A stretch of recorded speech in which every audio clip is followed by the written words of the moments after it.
Welcome to the Akashic Reading Podcast, presented by AkashicReading.com, the place where you can learn to access your soul's wisdom, or at least stop digging the hole any deeper. I'm your host, Terry Uktana, and today we'll be going through the easy process of communicating directly and conversationally with spirit guides by inviting them into your Akashic room. One of the most common requests I receive is to help a student or client communicate more clearly with their guides. In general, people don't recognize the communication and support they get from their guides because it isn't dramatic like a book pushed off a shelf right in front of their feet or a voice talking in their ear. It comes in the form of intuition, dreams, synchronicities, and coincidence. Some people have found means of consciously connecting with their guides, but the communication can be limited. They use pendulums or dowsing to ask yes-no questions, find answers to the questions they pose in street signs, songs on the radio, or passages in books they're reading, or are surprised by a message from a friend which is obviously a direct response to their spiritual request. I call this grouping of communication methods charades because it has much the same quality of guesswork. You pose the question, get an answer or part of an answer, and then have to puzzle out what the full meaning is. There are more direct means of communicating with guides, but developing and using them can be problematic. Some people have a natural aptitude for clairaudience and so can hear their guides and other beings in real time as they go about their lives. Not everyone has this ability, and those who do can't always control it. It can get stuck on, meaning they hear everything all the time, or it can be what is thought as a wild talent, only working when it wants to and often when less than convenient. Some people have the ability to see guides and communicate with them in real time, which suffers from the same issues as clairaudience. Automatic writing can be a bit easier, but requires the person to focus, meaning they can't do anything else in the moment. Don't automatic write and drive. In the end, if we're interested in communicating consciously with the beings who support us in this embodied life, we will find a means which works for us and for them.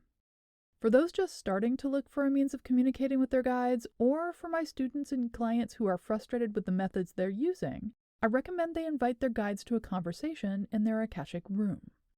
Each of us, during embodied life, has an Akashic room.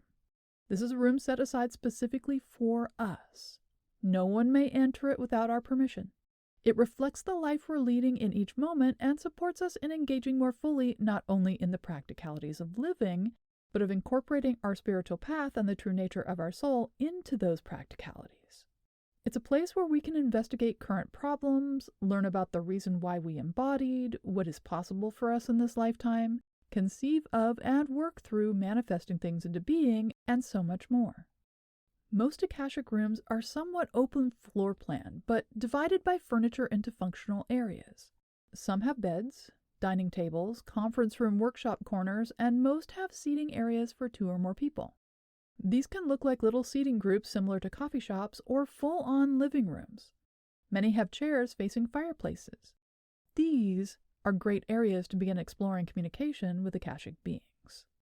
Inviting a being to your Akashic room is incredibly simple. All of my students do this automatically with each week's lesson. The guided meditation tells them an animal guide will greet them, and just hearing this intention sends the energetic invitation so the guide is there when the person arrives. It's not necessary to know the name of the spirit guide you wish to work with, but it is good to specify the type or area of responsibility they have in relationship to you. In the case of class meditations, the invitation to the student's animal guide allows an animal to choose to work with them if one is not already doing so, or an entire group to do so on a rotating basis, and so forth. For example, setting the intention to invite any of your personal guides who is interested or willing to work with you in this way means those beings who work with you specifically can choose singly or en masse to come meet you as it works best for them and for you. I don't recommend inviting just any being who wishes to work with you to your room. This is a bit like the difference between sending a party invitation to Mr. and Mrs. Smith versus sending it to occupant. Either the Mr. or the Mrs. could answer the invitation, and either would be welcome and appropriate, but occupant is an open invitation to absolutely anyone, which often isn't helpful and can be a waste of time. Conversations with spirit guides or any beings in the Akashics follow social rules similar to those we use here in embodied life. When you invite someone into your home, they are your guest, and you are the host. Conventions vary, but in general, a host is expected to provide hospitality, set the tone for the visit, and lead the conversation, at least initially. In the Akashics, this means guides will wait patiently until they are spoken to. They won't burst in with a message or reams of information to impart. If asked, "What do I need to know?" they often remain mute because there really isn't anything the person needs to know, and the room's person invited them, not the other way around. Most conversations in embodied life start with a greeting.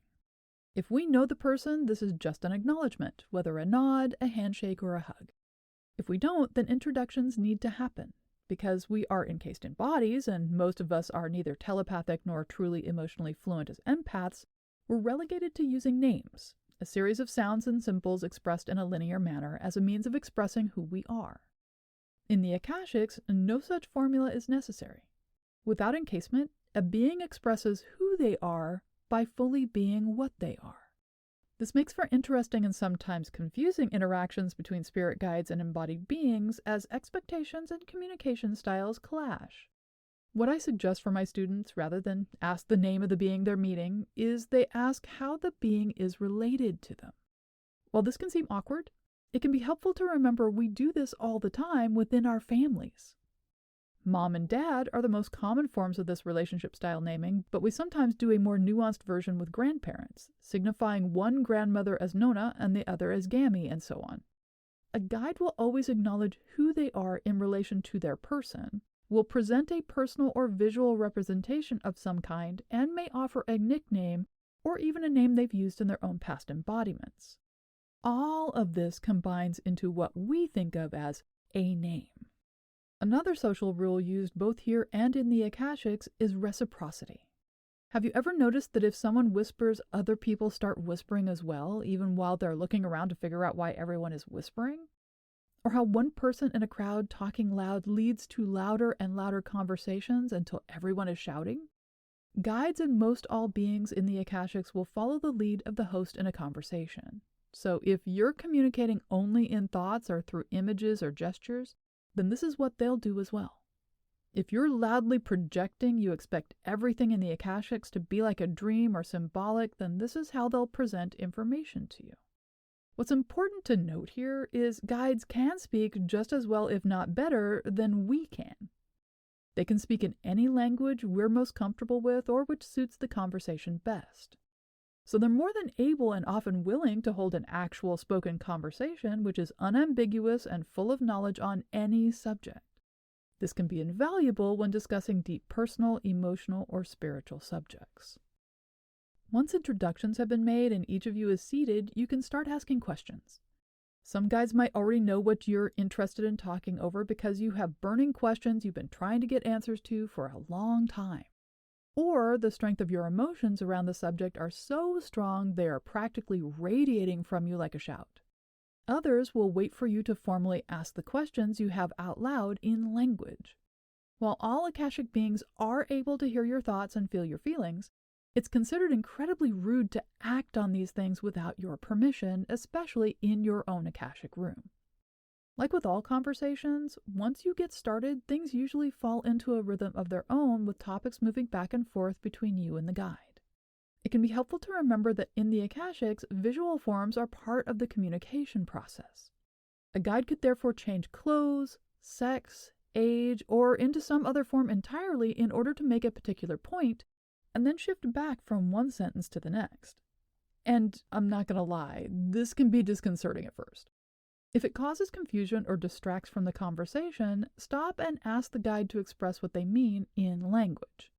Over time, and usually rather quickly, this type of shifting will become as easily understandable as shifts and symbols in Dreamtime. Akashic conversations, like any other, can end in a variety of ways. More often than you may think, they end because the embodied person simply can't hold the energy or their attention for any length of time. While we think of Akashic meditation as a primarily mental exercise which supports our spiritual path and practice, it uses physical energy, requires just as much, if not more, mental processing and attention as conversation with an embodied human, and can be emotionally draining. So one moment you'll be in the conversation, and the next you'll be back in your body or even fall asleep. The resolution for this is patience. Repetition and experience builds the Akashic muscles, as it were. Meanwhile, our guides are used to and even expect us to simply drop out of conversations at first, and so are patient. A conversation can end naturally when we've received information which is weighty or which we need to spend time processing.